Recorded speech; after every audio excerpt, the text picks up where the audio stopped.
We are in Edfu, located about 110 kilometers from both Luxor and Aswan, the two main cities of Upper Egypt. We are visiting the Temple of Edfu, considered one of the most beautiful and best preserved temples in Egypt. Its preservation is partly due to its relatively late construction, starting only 2,700 years ago, and the protective nature of the desert.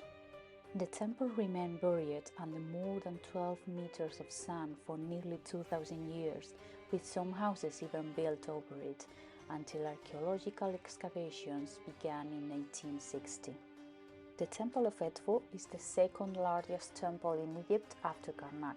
It is 173 meters long, 79 meters wide, and its pylons reach 36 meters high.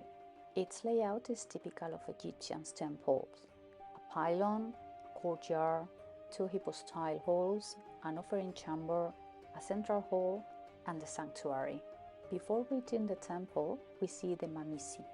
This structure was the site of annual coronations representing the divine birth of Horus and the ruling pharaoh. We will return to it later.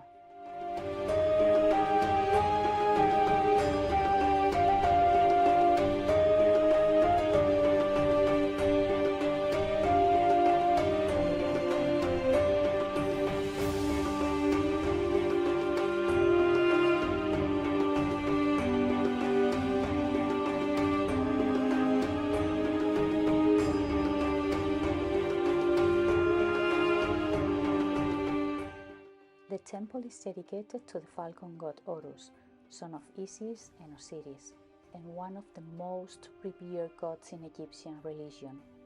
He was associated with royalty, the sky, war, and hunting.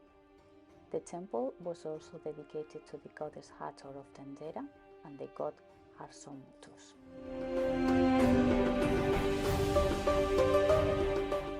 The Temple of Edfu is surrounded by a 13-meter-high protective wall made of mud bricks, symbolizing the ancient waters of the sea. A monumental portico demarcates the sacred space from the profane, its function to ward off negative energies. Its grand entrance pylon is the tallest preserved in Egypt. High masts once protruded from the pylon, displaying flags and ceremonial banners.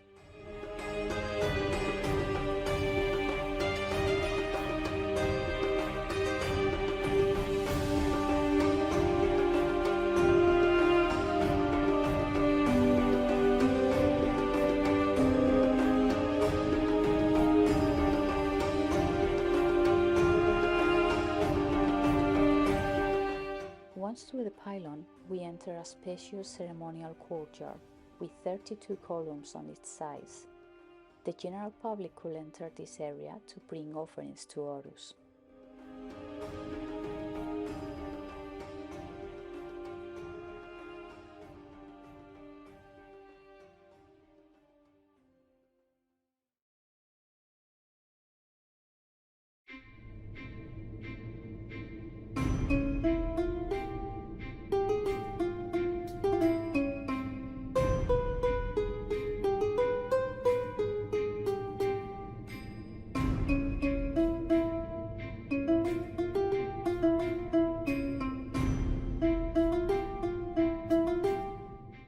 On the inner side of the entrance pylon, scenes depict one of Horus's great deeds, avenging the death of his father Osiris at the hands of his brother Set, the god of chaos.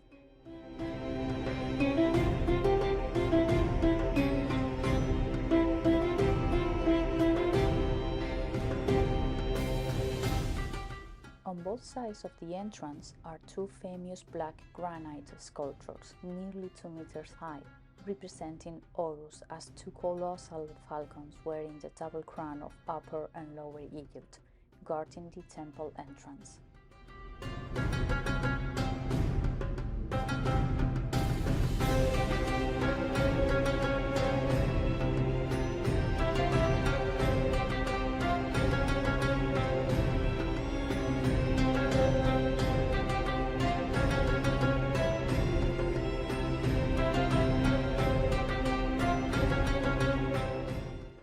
enters the first hypostyle hall with 12 columns decorated with plant motifs. This hall contains two chambers, one where the king or high priest dressed for sacred ceremonies, and another that served as the temple's library. The side walls depict scenes of the temple's foundation ceremony, while the ceiling is adorned with celestial bodies representing the sky. Only students were allowed access to this part of the temple and beyond.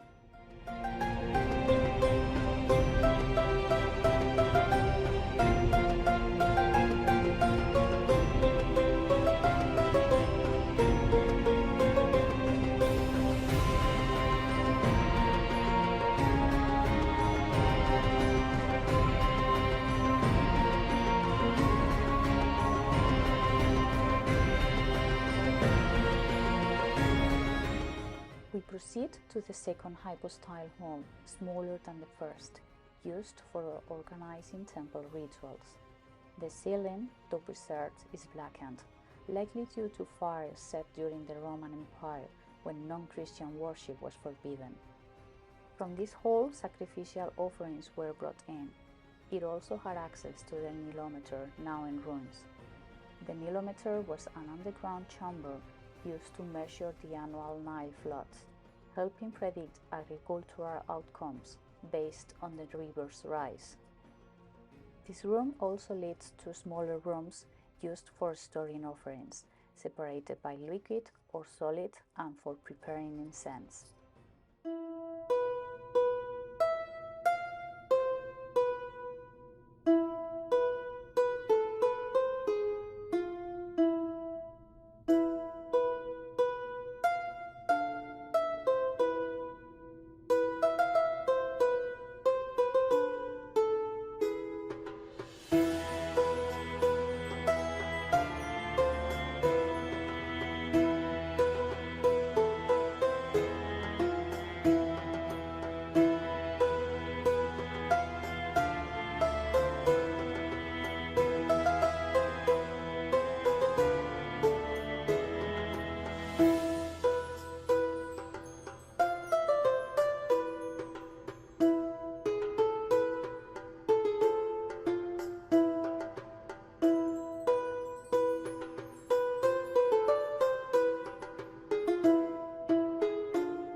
Crossing the offering room, we reach to the sanctuary, housing the naos, a granite chamber that held the statue of the god. The sacred boat that accompanied the king on his journey to the afterlife to reunite with Hathor is also here. Only the high priest and a few initiates who carried the image in ceremonies entered this space.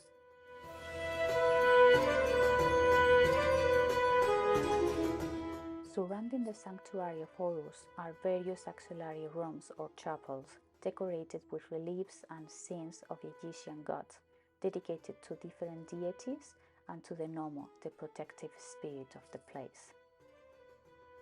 The temple wall inscriptions provide valuable insights into language, mythology, and religion during the Greco-Roman period in ancient Egypt.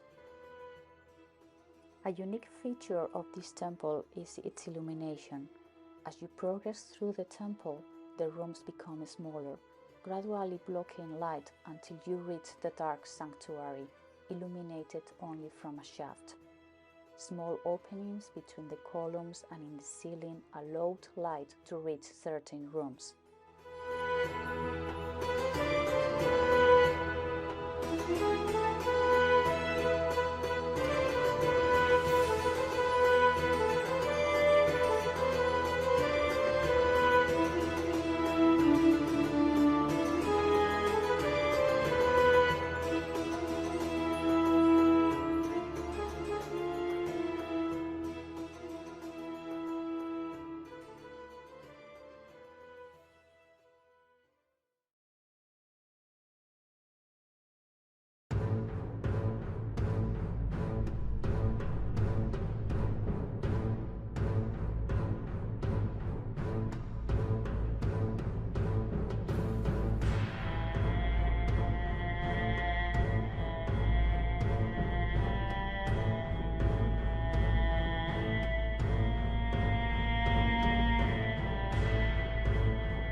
In ancient times, stairs led to the temple terraces, used for various religious ceremonies.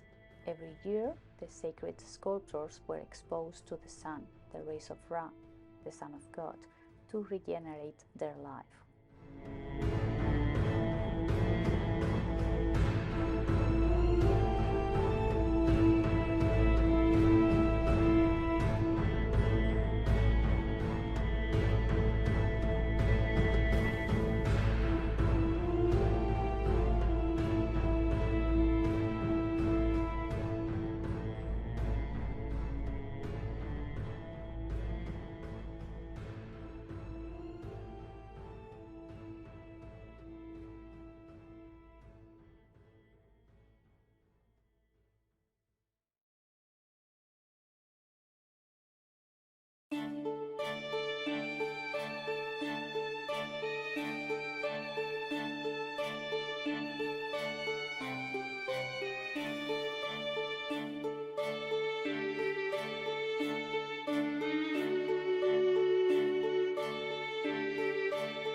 between the temple and the walled enclosure, we see numerous inscriptions of various religious themes and allegories related to the temple's construction.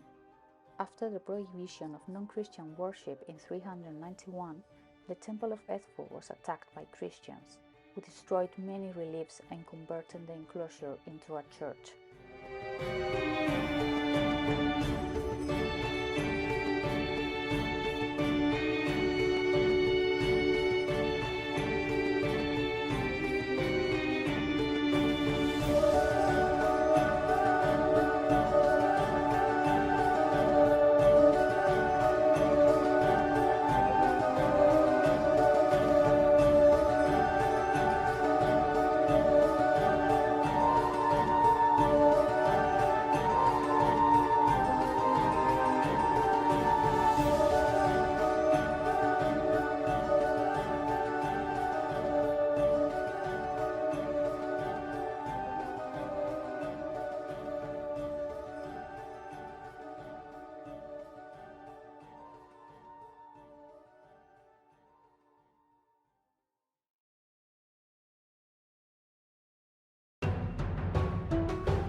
Before leaving, we take a closer look at the Mamisi. Unfortunately, it is not as well preserved as the temple. The Mamisi in pharaonic Egypt was the place where Horus' divine birth was celebrated annually. Its walls feature reliefs depicting this event, images of the goddess, offerings from King Ptolemy VIII, and scenes of the Feast of the Beautiful Meeting.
Well, I can say that I loved this visit.